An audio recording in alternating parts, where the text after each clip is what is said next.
ये था हमारा प्रॉपर्टी नंबर 6, ठीक है। अब आ जाओ प्रॉपर्टी नंबर 7 में। प्रॉपर्टी नंबर 7 जो है ये बहुत इंपॉर्टेंट नहीं है, बिकॉज इस प्रॉपर्टी के बिना भी तुम क्वेश्चन सॉल्व कर सकते हो। अगर तुम्हें ये प्रॉपर्टी याद नहीं है, यहाँ पे मैंने ऑलरेडी लिख रखा है, नॉट सो इम्पॉर्टेंट, देख लो। अगर ये तुम्हें प्रॉपर्टी याद नहीं है तो कोई प्रॉब्लम नहीं है, ठीक है। इस प्रॉपर्टी के ऑल्टरनेट भी तुम सॉल्व कर सकते हो। कैसे सॉल्व कर सकते हो वो आगे मैं क्वेश्चन लूँगा, उसमें मैं तुम्हें बताऊंगा, ठीक है। अगर याद है तो बहुत अच्छी बात है, नहीं याद है तो कोई प्रॉब्लम नहीं। इस प्रॉपर्टी को तुम छोड़ सकते हो। छोड़ने का मतलब याद नहीं करो। प्रॉपर्टी तो तुम्हें देखना ही है, समझना ही है, बट इसे याद करने की जरूरत नहीं है।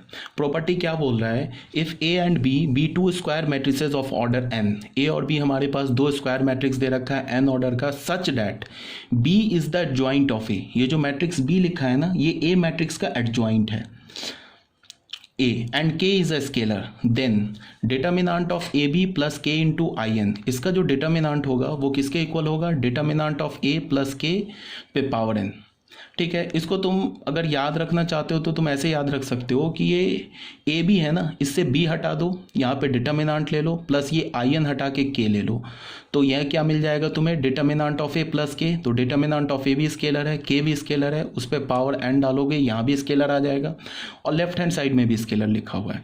तो अगर तुम याद कर सकते हो तो याद कर लो, बहुत अच्छी बात है, एक दो स्टेप बच जाएगा क्वेश्चन सॉल्व करने में। नहीं याद होता है तो छोड़ दो, ठीक है। तो प्रॉपर्टी नंबर 7 को हम प्रूफ कर लेते हैं, लेकिन एक बार प्रूफ जरूर कर लेना खुद से लिख कर। मैं जो वीडियो बना रहा हूँ इस वीडियो को देख के ये मत सोचना कि मैंने प्रूफ कर लिया, एक बार खुद से लिख लेना। यहाँ पे क्या दे रखा है, ए और बी स्क्वायर मैट्रिक्स दे रखा है of order N such that B is the adjoint of A. B जो है वो ए का एडजॉइंट है, इसका मतलब क्या होगा, एडजॉइंट ए। अगर ए का एडजॉइंट लेंगे तो वो किसके इक्वल होगा, बी के, ठीक है। और यहाँ पे क्या बोल रहा है, then and K is any scalar, तो प्रूफ क्या करना है, determinant of A B plus K into I N, इसका डिटर्मिनांट ये किसके इक्वल होगा, determinant of A plus K to the power N के इक्वल होगा, ठीक है। तो प्रूफ देख लेते हैं इसका प्रूफ देख लेते हैं। हमने क्या लिखा, ए बी को तुम क्या लिख सकते हो, ए अब बी किसके इक्वल है, एडजॉइंट है, तो ए इंटू एडजॉइंट है, ए इंटू एडजॉइंट है क्या होगा, determinant of A into I N, ठीक है। ये बात हो गई क्लियर। अब determinant of A B plus K into I N, left hand side में कैलकुलेट कर रहा हूँ, तो ए बी की जगह मैं क्या लिखूंगा, डिटर्मिनांट ऑफ आई एन ऐसे लिखूंगा, plus K into I N, ठीक है। तो यहाँ क्या हो जाएगा, ए B plus K into I N.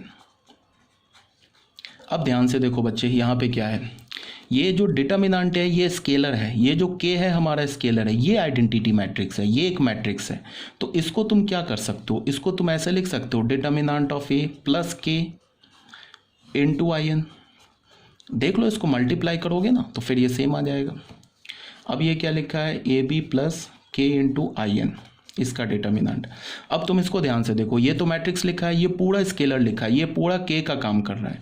तो जब इसको बाहर निकालोगे तो इस पर पावर क्या आ जाएगा, इस पर पावर क्या आ जाएगा, जो आइडेंटिटी मैट्रिक्स का ऑर्डर है, आइडेंटिटी मैट्रिक्स का ऑर्डर क्या, एन, और यहाँ क्या हो जाएगा, डिटर्मिनांट ऑफ आई एन। किसी भी आइडेंटिटी मैट्रिक्स का अगर तुम डिटर्मिनांट लोगे वो तो 1 आ जाएगा, तो ये 1 हो गया, तो प्रूफ हो गया, A B plus K into I N is equal to determinant of A plus K to the power N. यही हमारा प्रॉपर्टी है। याद अगर है तुम्हें, याद कर सकते हो तो कर जाओ, नहीं याद अगर हो रहा है तो छोड़ दो, ये प्रॉपर्टी इंपॉर्टेंट नहीं है। हम हर बार इस प्रॉपर्टी के बिना क्वेश्चन सॉल्व कर सकते हैं। जैसे भी हमने यहाँ पे मैनिपुलेट किया है ना, सेम ऐसे ही मैनिपुलेट करके हम क्वेश्चन सॉल्व कर सकते हैं। मैं अभी तुम्हें आगे क्वेश्चन में दिखाऊंगा, लिया मैंने क्वेश्चन इस प्रॉपर्टी के थ्रू भी और इस प्रॉपर्टी के बिना भी, देख लेना दोनों में क्या डिफरेंस है, ठीक है। तो अभी हमने प्रॉपर्टी नंबर 7 कर लिया। अब आ जाओ प्रॉपर्टी नंबर 8 में। प्रॉपर्टी नंबर 8 क्या बोल रहा है, adjoint of any identity matrix is an identity matrix. ये बहुत ऑब्वियस सी बात है, किसी भी आइडेंटिटी मैट्रिक्स का तुम एडजॉइंट लोगे तो वो आइडेंटिटी मैट्रिक्स ही आएगा, चाहे वो आइडेंटिटी मैट्रिक्स किसी भी ऑर्डर का हो, 2 ऑर्डर का हो, 3 ऑर्डर का हो, किसी भी ऑर्डर का हो।